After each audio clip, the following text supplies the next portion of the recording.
Hola a todos, ¿qué tal estás? Bienvenidos un día más al canal. Esto es Pilar entre libros y empezamos.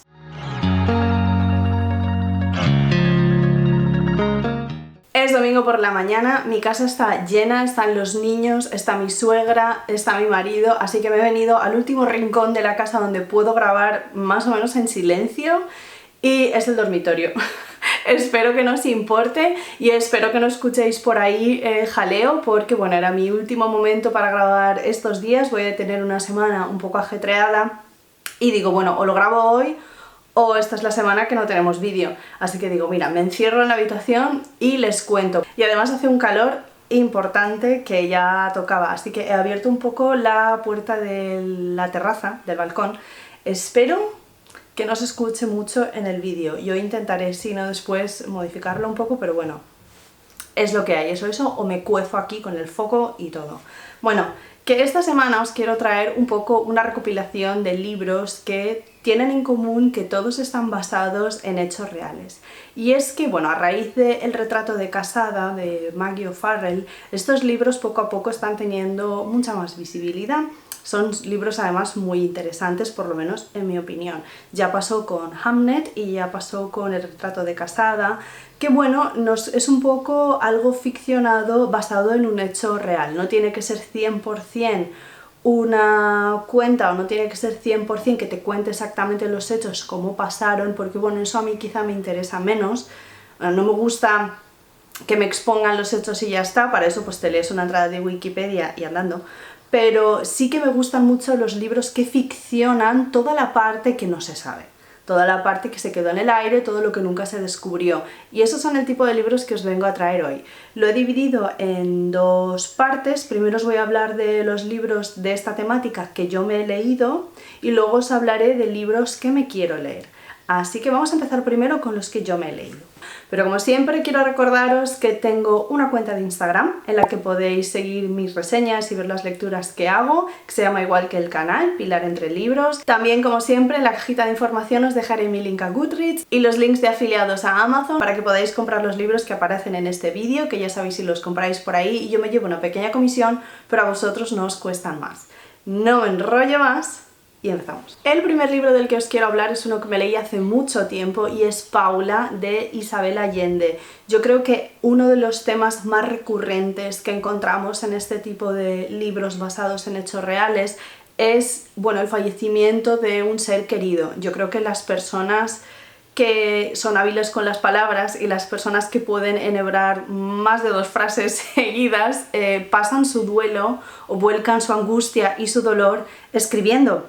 Y es justo lo que hizo Isabel Allende en este libro. Este libro lo escribió Isabel Allende mientras estaba al lado de la cama del hospital de su hija y empezó siendo como una recapitulación de la historia de su familia con la intención de dársela cuando se despertara. Este diario y esta recapitulación, bueno, llevó más tiempo del esperado porque Paula estuvo en coma prácticamente un poco más de un año antes de fallecer y todo esto que escribió Isabel Allende se convirtió en esta novela. Aquí en este libro Isabel Allende no solo se centra en su hija Paula, sino que nos cuenta un poco la historia de toda su familia, nos cuenta un poco sus temores a la hora de convertirse en escritora, nos cuenta cómo era su vida en Chile cuando el golpe de estado, nos cuenta la muerte de su tío Salvador Allende y lo va salpicando con capítulos del presente donde vamos viendo la evolución de Paula en ese hospital. La verdad es que es un libro donde se nota muchísimo que, bueno, que la autora volcó ahí su dolor y su angustia por todo lo que estaba pasando y hace como una especie de, pues eso, de recapitulación de toda su familia y nos cuenta un poco que lo que ella es el resultado de todo eso que pasó antes de ella y que por todo eso que pasó ella puede estar ahí al lado de su hija en esa cama de hospital. Es un libro bastante duro, es un libro muy muy bonito y es un libro, la verdad, que leí hace mucho tiempo, pero que cada vez que veo libro basado en hechos reales me viene a la mente porque me impactó muchísimo. La verdad es que es muy recomendable. El segundo libro del que os quiero hablar es El ferrocarril subterráneo de Colton Whitehead.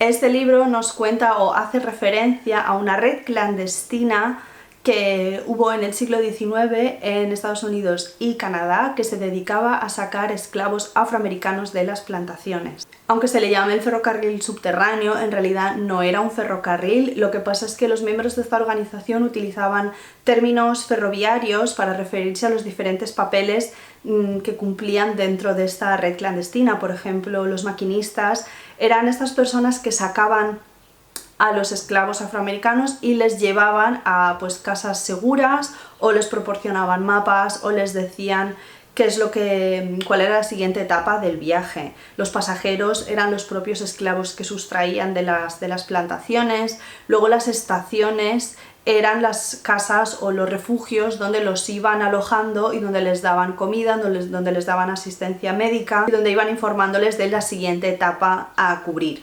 Es un tema muy interesante y me gustó mucho aprender un poco de esta red clandestina, porque además ayudar a un esclavo a escapar, bueno, eso estaba penado con pena de muerte, así que era algo bastante peligroso. En este libro conocemos a Cora, que no tiene padres y trabaja en una plantación como esclava, y en esa plantación conoce a César, un chico que le habla de la posibilidad de que haya una red clandestina que les pueda ayudar y que él está intentando ponerse en contacto para que les traigan. Y César y Cora intentan por todos los medios salir de esa plantación a través de esa red clandestina del ferrocarril subterráneo. Es un libro que no me disgustó, os tengo que decir que el tema es muy interesante, pero bueno, la lectura en sí no me llamó tanto la atención, los personajes se me quedaron un poco planos, creo recordar, os digo, hace un montón que leí este libro. Sí me gustaría encontrar un libro que tratase este tema, pero que estuviese mejor escrito, así que recomendaciones, por favor. Si sabéis algún libro que trate sobre esta red clandestina del ferrocarril subterráneo, por favor dejádmelo abajo en los comentarios, porque me gustaría muchísimo leer de este tema y este libro se me quedó un poquito corto. Aún así, creo una muy buena introducción para hacernos una idea de cómo funcionaba y de lo que era exactamente. Siguiente libro que me leí y que me encantó fue Una educación de Tara Westover. Este libro, la verdad es que es una autobiografía de la propia Tara, pero está escrito de una manera que yo os juro que conforme lo estaba leyendo a mí se me olvidaba que esto no era ficción, porque me parecía tan surrealista que luego me acordaba de que no, es que esto es su vida, es que esto le ha pasado a ella, y es que la verdad es que me volaba la cabeza, como se dice. Tara fue criada en las montañas de Idaho junto a sus padres y sus hermanos. Los padres de Tara, en especial su padre, era un mormón fundamentalista que entraba dentro de la rama de los survivalists, no sé cómo se dice en español. El caso es que su padre pensaba que el fin del mundo estaba aquí a la vuelta de la esquina y como tal se preparaba para ello. Tara cuenta en este libro también, entre muchas otras cosas, cómo su padre tenía una gran colección de armas y cómo se dedicaban a hacer todo en conserva para tener almacenado un montón de latas para cuando el fin del mundo llegara. Era su infancia. Además, vivían apartados de la sociedad. Tara no tiene partida de nacimiento, nunca fue al colegio, fue educada en casa, la verdad. La educación que ella recibió fue la de las mujeres tienen que estar en casa y los hombres trabajaban, aunque debo decir que ella trabajó desde que tenía 6 años en el desguace que tenía la familia, que era con lo que pagaban las cosas, desguazaban coches y vendían las piezas, con todo el peligro que conlleva este tipo de maquinaria y este tipo de piezas tan pesadas para una niña de 6 años. Además, la familia nunca iba al médico, la madre tenía un conocimiento de las plantas y las hierbas bastante amplio y con eso era con lo que trataban todo, absolutamente todo lo que pasaba en casa. En este libro vemos cómo Tara empieza a cuestionar esto desde muy pequeña y empieza a ver que quizá esta no es la única manera de vivir, y cómo ella poco a poco va labrándose un futuro a raíz de conseguir una educación. Es un libro, la verdad, que te pone los pelos de punta y a mí me encantó escuchar las entrevistas de la propia Tara después en televisión. Buscadlas en YouTube porque están fenomenal.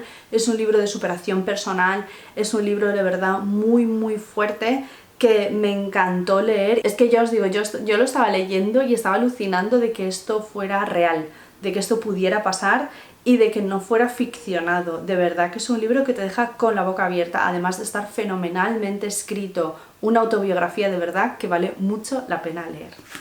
Siguiente libro que os quiero recomendar, y este es uno que yo supongo que la mayoría de vosotros habréis leído, pero no podía no incluirlo, y es Las cenizas de Ángela de Frank McCourt.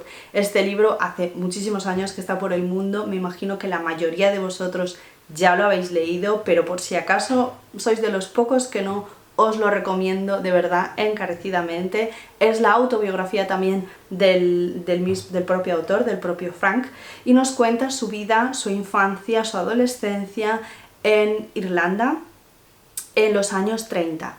Irlanda además en una zona, no recuerdo exactamente el nombre de la ciudad, pero bueno, una zona muy pobre, una zona con un analfabetismo muy grande y bueno, con una tasa de alcoholismo también muy grande. Una historia muy dura sobre su madre, Ángela, que tuvo que sacar la casa adelante y tuvo que criarle a él y a todos sus hermanos sola. Una mujer realmente fuerte y una mujer de verdad que se merece el homenaje que Frank le hizo en este libro. Y la verdad es que es un libro maravilloso, es un libro muy duro, eso sí, porque Frank McCourt tuvo una infancia que telita. También hace muchísimos años que lo leí, pero no me importaría releerlo porque creo que es de verdad un novelón. También, si no estoy equivocada, ganó el premio Pulitzer en algún momento, y sé que hay una segunda parte del libro cuando él ya es adulto y no sé si se muda a Nueva York, pero yo esa parte la verdad es que no la he leído, pero de verdad os recomiendo muchísimo Las cenizas de Ángela si es un libro que os llama la atención, si queréis leer una historia dura, real, pero la verdad muy bonita. Es una novela que habla del deseo de prosperar, de los sueños por cumplir, del sacrificio. Es de verdad una novela extraordinaria que creo que todo el mundo debería leerse, así que si por alguna razón del mundo todavía no has leído Las cenizas de Ángela, hazlo porque te va a encantar. Siguiente libro que os quiero recomendar, y yo creo que este es mi favorito de todos los que me he leído en esta lista de libros basados en un hecho real, es Ritos funerarios de Hannah Kent. Este libro la verdad es que me encantó. Este libro es una obra de ficción basada en la vida real de, espera a ver cómo se llamaba, Agnes Magnusdóttir, la última mujer que fue ejecutada en Islandia bajo pena de muerte en el 1830. Agnes murió con 34 años y fue acusada y fue condenada a pena de muerte junto con otras dos personas, un hombre y una mujer. Al hombre lo ejecutaron minutos antes que a ella, o sea que ella vio cómo ejecutaban a este hombre y luego le tocó a ella. Él fue el penúltimo sentenciado a pena de muerte en Islandia y ella fue la última.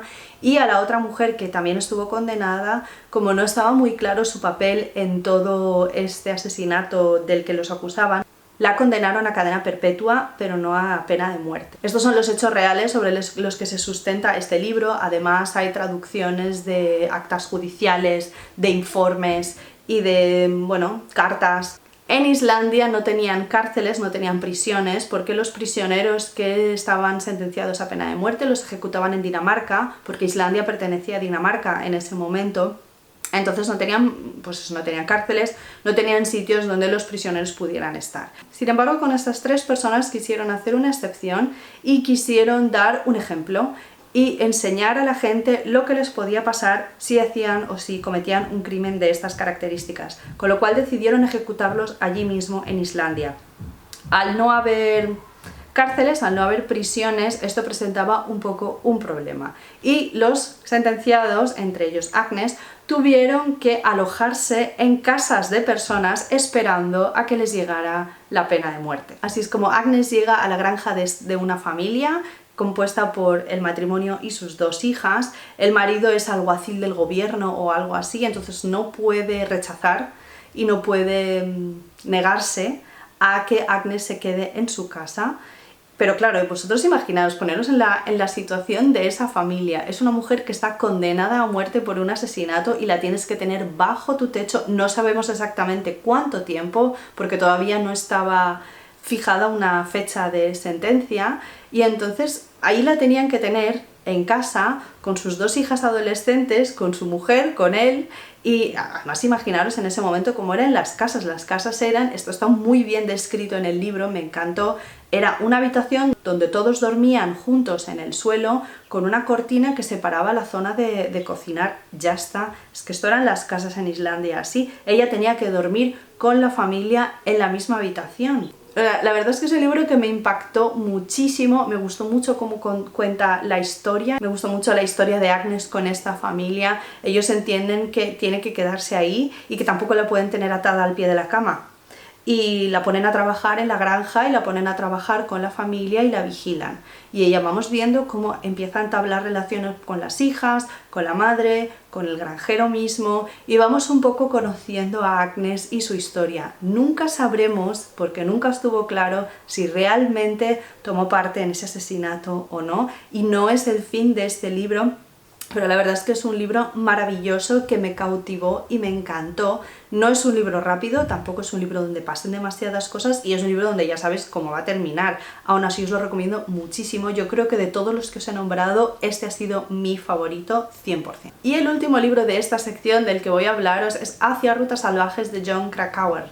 Este libro seguro que si no habréis leído el libro, habéis visto la película, porque la película Into the Wild se hizo mundialmente conocida y es una peli, la verdad, que te pone los pelos de punta. Este libro nos cuenta la historia de Christian McCandless, que es un joven de 24 años, que de un día para otro donó todo su dinero, regaló su coche, abandonó su casa y con muy poquita equipación se internó él solo en las montañas de Alaska.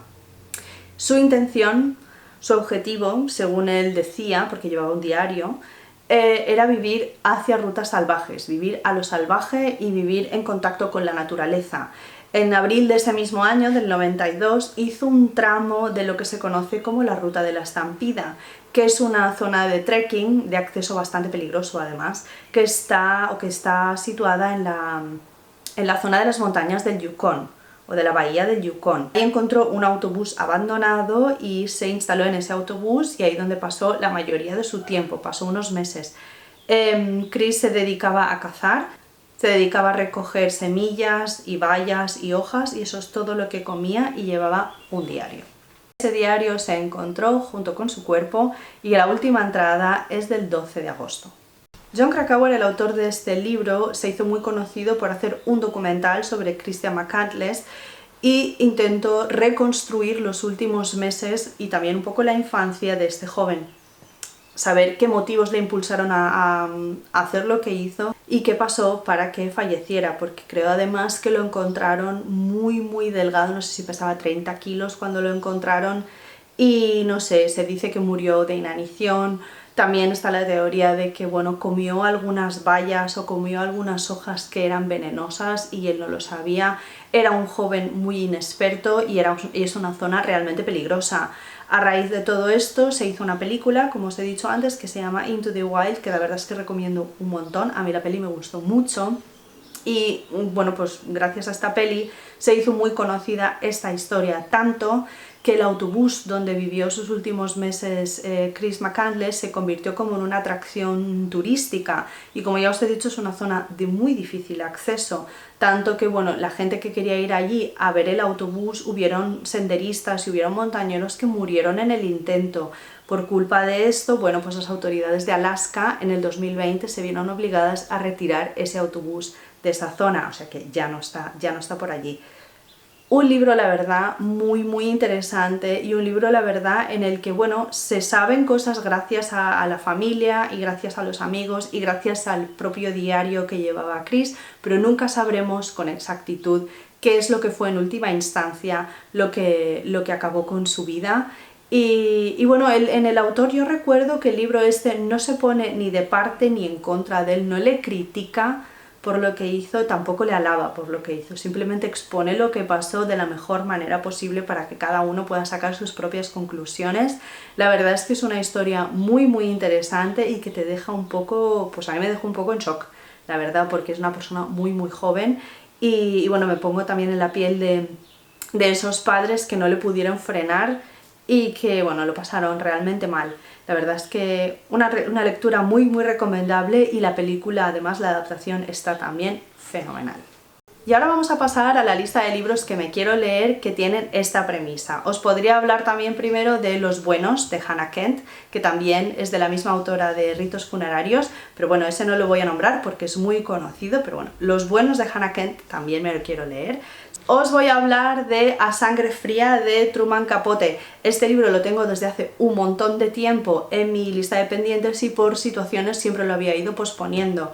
Hace poquito, además, Laura del canal de Law by the Sea, de la que os dejaré abajo el link a su canal, aunque supongo que todo el mundo la conoce, se lo ha leído en lectura conjunta y ha estado hablando de este libro en alguno de sus últimos vídeos y me ha vuelto a picar el gusanillo de la curiosidad. Truman Capote es un gran escritor y en este libro nos cuenta qué le pasó a la familia Clutter, que fue asesinada en noviembre de 1959 en su casa. Es un crimen del que no tenían pistas, del que no habían sospechosos, del que se quedaron un poco... no habían motivos tampoco, y del que unos años después detuvieron a 2 personas y las metieron en prisión. Truman Capote aquí se desplazó al pueblo, habló con miembros de la familia que quedaban, periodistas, habló con los policías que llevaban el caso y habló con los acusados también. De hecho, pasó muchísimas horas en la cárcel hablando con ellos y parece ser que entabló una relación bastante estrecha con al menos uno de ellos. Nos muestra todos los puntos de vista de este suceso y nos muestra un poco cómo los hechos ocurrieron de la mejor de las maneras posibles. Creo que es una manera muy interesante de ver un caso, no solo desde el punto de vista de las víctimas, sino también desde el punto de vista de los acusados. No sé exactamente estos acusados si realmente fueron culpables o no, yo no me he leído el libro, tampoco sé si ahonda en eso, pero bueno, siendo el libro como es y siendo de quién es, creo que es un libro que me apetece mucho leer ahora y que quizá en breve, en pasar verano, le haga un hueco en mi lista. Siguiente libro que quiero leer, y este igual me lo leo en verano y todo, mirad lo que os digo, se llama Entre limones de Chris Stewart y es una autobiografía también. Si no sabéis quién es Chris Stewart fue el batería del grupo de música Genesis, un grupo de música muy conocido que, bueno, lo petó y tuvieron muchísimo éxito. Y él, quisiendo alejarse de ese mundo y de esa vida, decidió él por su cuenta, sin pensárselo mucho además también y sin contárselo a su mujer, comprar un cortijo en las Alpujarras granadinas. No digo más. Él y su mujer Ana se mudan a El Valero, creo que se llama, creo que es el nombre del cortijo. Y bueno, es un cortijo además que necesita muchísimo trabajo, no tiene ni agua corriente y está todo para reformar. Y es un poco su vida allí, todo lo que tuvieron que hacer, metidos en todas las obras y además teniendo que lidiar y convivir y aprender a llevarse bien con los vecinos del pueblo de Granada, de las Alpujarras, que no entienden qué hace un extranjero y tampoco saben quién es él en el pueblo. No saben que se les ha perdido allí. Dicen que es muy divertido y yo creo que puede ser una lectura fenomenal para el verano, algo así ligero, pero bueno, es un libro que habla de empezar de cero, de cambiar de vida, de que a veces, bueno, tienes que reconstruir un poco algo para hacerlo tu hogar. Me lo han recomendado un montón y creo que puede ser una lectura muy ligera y muy optimista para este verano. Igual me estoy equivocando completamente, igual no tiene nada que ver y no es optimista ni nada por el estilo, pero yo he leído que es muy divertido y que es muy optimista y vamos a ver, esto tiene pinta de peli de Netflix. Yo sé que es real y que él compró ese cortijo y lo tuvieron que arreglar y ahí se metió a vivir con su mujer, a la que no le dijo nada cuando lo compró porque telita, y que bueno, tuvieron que hacer ahí obras muchas y bueno, pues imaginaos, los vecinos de un pueblo pequeñito, las Alpujarras en Granada, su cara cuando viene uno, que además es estrella del rock, que no conocen y que se va a mudar al pueblo. Bueno, es que esto tiene todas las situaciones que a mí me pueden gustar. Yo creo que Entre limones puede ser una gran lectura para este verano. Siguiente libro que me quiero leer y es uno de Margaret Atwood que se llama Alias Grey. De Margaret Atwood yo me leí El cuento de la criada, que me encantó, y luego me leí la segunda parte, que no me gustó nada, que no me acuerdo ni del nombre, fijaos lo que os digo, o sea, yo creo que lo escribió porque la gente quería un desenlace al cuento de la criada que se quedó un poco con un final abierto, cosa que a mí me pareció fenomenal, y no me tenía que haber leído el segundo, la verdad. Así que, bueno, que me voy por las ramas, que si os habéis leído el cuento de la criada no hace falta que os leáis el otro. De Alias Grace siempre he escuchado cosas muy buenas y yo quiero saber si es que es la autora que, bueno, tiene un pinchazo entre muchos libros muy buenos o al revés. Entonces Alias Grace está en mi lista. Miro por aquí, estamos hablando de Grace Marks en Canadá en 1850, que está a punto de cumplir 24 años y lleva recluida desde los 16. Primero la recluyeron en un psiquiátrico y luego en la prisión, porque está acusada del asesinato del dueño y del ama de llaves de la casa donde servía. Parece ser que además una parte del libro nos la cuenta Simon Jordan, que fue un psiquiatra que la estuvo tratando. Este caso de Grace Marks fue muy conocido, salió en los periódicos por su juventud y la crudeza del crimen. Fue un caso que causó muchísimo revuelo en su época. La verdad es que creo que también será muy interesante ver la Grace Marks que nos presenta Margaret Atwood, siempre centrado como siempre en todos los recortes de periódico, cartas, informes médicos que se pudieron recopilar en su momento. Ha construido unos hechos y ha construido una Grace Marks que tengo muchas ganas de conocer. Siguiente libro, Los guardianes del faro de Emma Stonex. En los años 70, en un faro en una isla en Cornwalls, trabajan Arthur, Billy y Vincent en la roca de la Doncella. Estos tres fareros tienen que esperar un barco o una barca que les trae el relevo, es decir, habían 3 hombres que trabajaban ahí unas semanas y luego eran relevados por otros 3 hombres, y así es como iban cambiando los hombres en los faros. En la víspera de Año Nuevo, en el 1972, el barco con el relevo llega a la roca de la Doncella, sin embargo nadie sale a recibirlos y cuando ellos intentan entrar en el faro está cerrado por dentro. Abrieron el faro, subieron arriba y nunca hubo más rastro de estos 3 fareros, nunca se supo lo que fue de ellos y lo que pasó. Además, en el faro todos los relojes estaban parados a la misma hora y había una entrada en el diario de uno de los fareros donde ponía que había habido una tormenta muy grande, cosa que los relevos no se explicaban porque el cielo llevaba despejado durante semanas. Este suceso ocupó los periódicos en los 70 durante varias semanas y nunca se supo qué fue de esos 3 fareros, nunca se encontraron sus cuerpos y nunca se supo nada más de ellos. Emma Stonex nos cuenta una versión ficcionada de lo que pudo pasar, también de voz de sus 3 mujeres 20 años más tarde. Creo que puede ser un libro así con un toque de misterio muy interesante. Y el último libro del que os quiero hablar hoy es el libro que más ganas tengo de leer de todos los que os he nombrado hoy y es Bardo, la isla de las mujeres. Este libro se centra en un suceso muy peculiar que pasó en la isla de Bardo en 1617. Resulta que esta isla es una isla muy pequeñita situada en el archipiélago noruego y cuya mayor economía es la pesca. Y en la Nochebuena de 1617 todos los hombres de la isla estaban pescando y hubo una tormenta brutal y ningún barco volvió a la isla, es decir, de la noche a la mañana todos los hombres de la isla murieron en el mar y esa isla se vio poblada 100% por mujeres, mujeres que habían perdido a sus maridos, a sus hermanos, a sus padres. Este incidente obviamente llega hasta las ciudades más próximas y unos meses después se planta en el pueblo un párroco con su mujer y lo que se encuentran es que en la isla de Bardo las mujeres están funcionando perfectamente, se han organizado, salen a pescar ellas y bueno, pues están sobreviviendo y no les hace falta ningún hombre para sobrevivir. Esto el párroco lo ve como algo antinatural y que desafía al orden establecido. Y sin cortarse un pelo dice que esto tiene que ser cosa de brujas y de brujería. Y en esa isla, en esa época, empezó una caza de brujas alucinante.